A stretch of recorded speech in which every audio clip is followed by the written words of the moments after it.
Demi Moore's presence at a glittering benefit gala in New York City served as a powerful testament to the enduring bonds of family, even in the face of profound adversity.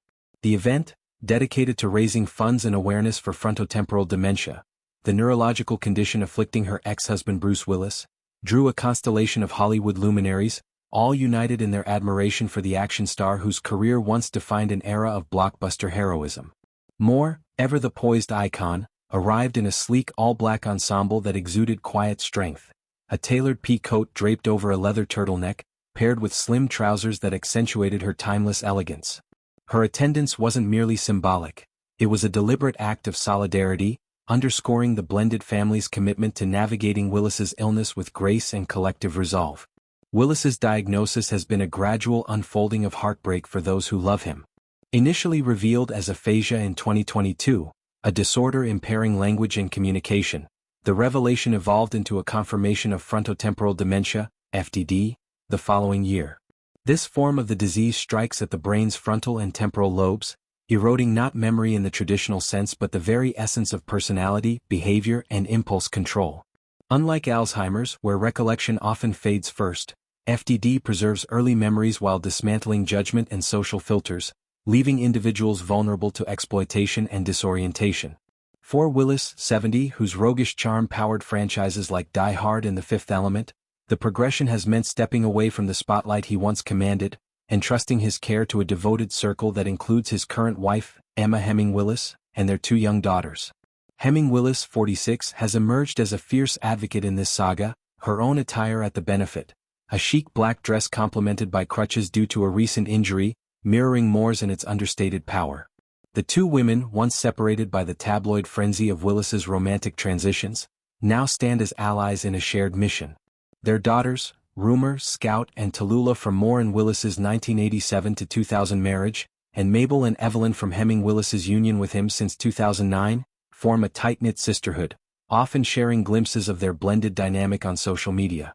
At the gala, Hemming Willis navigated the crowd with poise, engaging guests in conversations that blended personal anecdotes with calls to action, her crutches a temporary footnote to her unyielding spirit. The evening's program was a tapestry of tributes, weaving performance with philanthropy to honor Willis's legacy while spotlighting the urgent need for FTD research. Kevin Bacon, whose on-screen chemistry with Willis spanned films like Tremors, took the stage with stories of their early collaborations, his voice cracking as he spoke of a friend whose wit and warmth remain etched in memory. Kyra Sedgwick, Bacon's wife and a fellow FTD supporter, followed with a heartfelt reading that evoked the quiet heroism of caregiving. Whoopi Goldberg, ever the emotional anchor, shared laughs and tears, recounting Willis's infectious energy on sets like The Player. Michael J. Fox, whose own Parkinson's journey has made him a beacon for neurological causes, delivered a message of resilience, drawing parallels between their battles and emphasizing community as the ultimate weapon against isolation. Musical interludes added layers of emotional depth, with Norah Jones' soulful renditions of classics evoking Willis's love for jazz-infused soundtracks.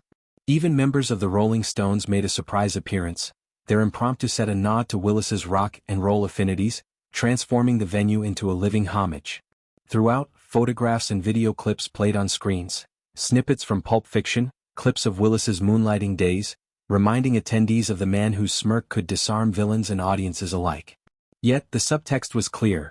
These weren't just nostalgic reels but urgent pleas for funding, as FTD remains under-researched, affecting roughly 60,000 Americans and lacking curative treatments.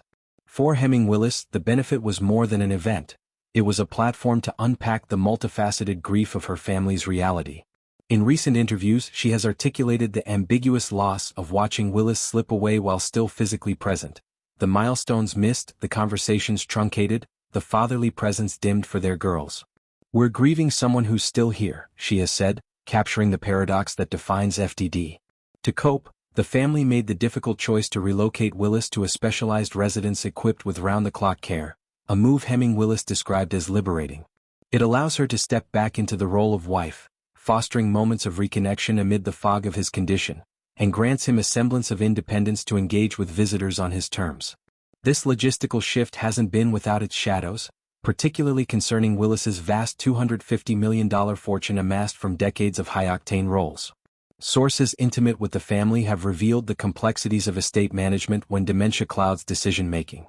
Willis, once a savvy businessman who navigated multimillion-dollar deals with ease, now relies entirely on trusted advisors to safeguard his assets from potential mismanagement or undue influence. The vulnerability inherent in FTD, impaired judgment leading to impulsive choices, amplifies these risks, turning financial stewardship into an act of profound trust. Hemming, Willis and Moore, in tandem with legal experts, have prioritized transparency and protection, ensuring that Willis's legacy endures not just in celluloid but in the security it provides his loved ones.